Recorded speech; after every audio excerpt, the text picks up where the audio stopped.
నమస్తే TV 999 news కు స్వాగతం. నల్గొండ జిల్లా దేవరకొండ పట్టణంలో తెలంగాణ ఆర్టీసీ కార్మికుల సందర్భంగా జాతీయ బీసీ సంక్షేమ సంఘం సంపూర్ణ మద్దతు తెలిపింది. ఈ సందర్భంగా సామాజికవేత్త, జాతీయ బీసీ సంక్షేమ సంఘం రాష్ట్ర కార్యదర్శి డాక్టర్ చింతపల్లి శ్రీనివాస్ గౌడ్ ఆర్టీసీ కార్మికుల సమస్యలను ఆర్టీసీ యాజమాన్యం పరిష్కరించకపోతే పెద్ద ఎత్తున ఉద్యమాలు చేస్తామని అన్నారు. ఈ కార్యక్రమంలో Reddy Koteswararao, doctor Basha Chauhan, Punna Venkatesh Netha, Perikatti Srinivasachari, Bheemagoni Shivagoud, Telangana RTC JAC chairman Iragadindla Srinu, vice chairman Oraganti Ramesh Goud, కోశాధికారి నరహరి, ఆర్టీసీ కార్మికులు పాల్గొన్నారు. తెలంగాణ రాష్ట్ర వ్యాప్తంగా జరగబోయేటటువంటి ఆర్టీసీ జేఏసీ మేరకు రాష్ట్రంలో ఉన్నటువంటి అన్ని డిపోలలో విధులు బహిష్కరించి ప్రజా జీవన విధానాన్ని స్తంభింపజేస్తూ మేము గత 15 సంవత్సరాలుగా పోరాటం చేస్తున్నటువంటి పోరాటంలో భాగస్వాములు అవుతూ మాకు మద్దతు తెలుపమని ఇచ్చినటువంటి ఈ టీఎస్ ఆర్టీసీ జేఏసీ నాయకత్వానికి ముందుగా జేఏసీ కన్వీనర్ ఇరగదిండ్ల శ్రీనివాస్ గారికి, అదేవిధంగా వైస్ చైర్మన్ ఓరగంటి రమేష్ గౌడ్ గారికి, అదేవిధంగా కోశాధికారి, ఈ టీఎస్ జేఏసీలో పనిచేస్తున్నటువంటి ఈ సమ్మెలో పాల్గొంటున్నటువంటి అన్ని బీసీ సంఘాల నాయకులకు, అదేవిధంగా అన్ని కుల సంఘ నాయకులకు, అదేవిధంగా అన్ని రాజకీయ పార్టీ మద్దతుతో ఉన్నటువంటి ట్రేడ్ యూనియన్స్ నాయకులకు కూడా మరొకసారి బీసీ ఉద్యమాలు తెలియజేస్తాం. ముఖ్యంగా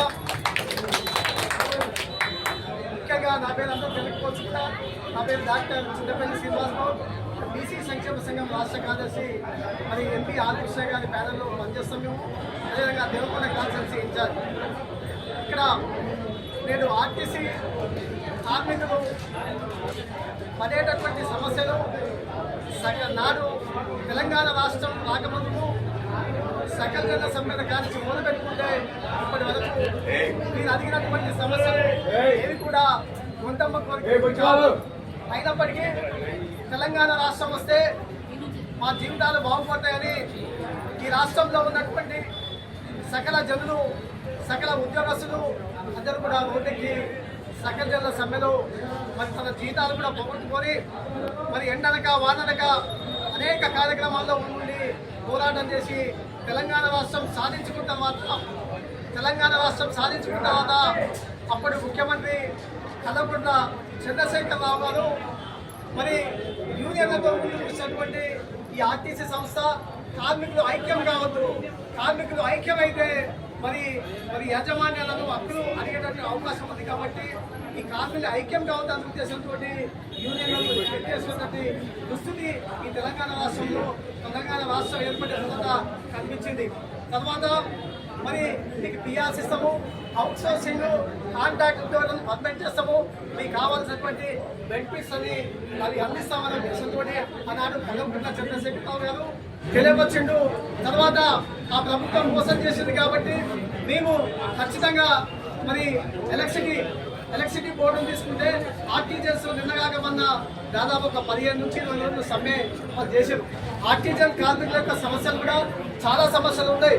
వాళ్ళకి చెప్పినటువంటి ఆ రోజు ఎలక్షన్ మేనిఫెస్టోలో కూడా పెట్టినటువంటి అంశాలు చాలా ఉన్నాయి. కానీ ప్రభుత్వము వచ్చి 2.5 సంవత్సరాలు కాబట్టినప్పుడు కూడా ఒక్క సమస్యను కూడా ఇవ్వనటువంటి ప్రభుత్వానికి సిగ్గుచేటుగా ఇలా కేంద్ర రాష్ట్ర ప్రభుత్వాన్ని డిమాండ్ చేస్తాం. ఇలా ఉన్నటువంటి ప్రభుత్వాలు మీరు అవకాశవాదంగా చెప్పి అవసరాల కోసం చెప్పి మా కార్మికుల యొక్క దేశ ప్రజానికం యొక్క తెలంగాణ ప్రాంతంలో ఉన్నటువంటి ప్రజానికం యొక్క ఓట్లతోటి రాజకీయంలోకి గద్దెనెక్కిన తర్వాత ఈ విధంగా మా కార్మికులను మరి మోసం చేస్తే గత ప్రభుత్వానికి ఏ విధమైనటువంటి గతి పట్టిందో మరి తిరిగి అదే గతి పడుతున్నది. ఈ విధంగా వేదిక నుంచి గౌరవ ముఖ్యమంత్రి రేవంత్ రెడ్డి గారు కావచ్చు, అదేవిధంగా గౌరవ మరి ఆర్టీసీ శాఖ మంత్రులు పొన్నం ప్రభాకర్ కూడా మేము ఈ విధంగా హెచ్చరిస్తున్నాం. ముఖ్యంగా మరి మీరు చెప్పినటువంటి డిమాండ్లు, మీరు మేనిఫెస్టోలో పెట్టినటువంటి డిమాండ్లు ఖచ్చితంగా ఉన్నాయి. ఇక్కడ అవుట్ సోర్సింగ్ కావచ్చు, కాంట్రాక్ట్ ఎంప్లాయ్ కావచ్చు, ఇక్కడ కేంద్రంలో కానీ రాష్ట్రంలో కానీ ఒక కార్మికులకు ఒక చట్టం అనేది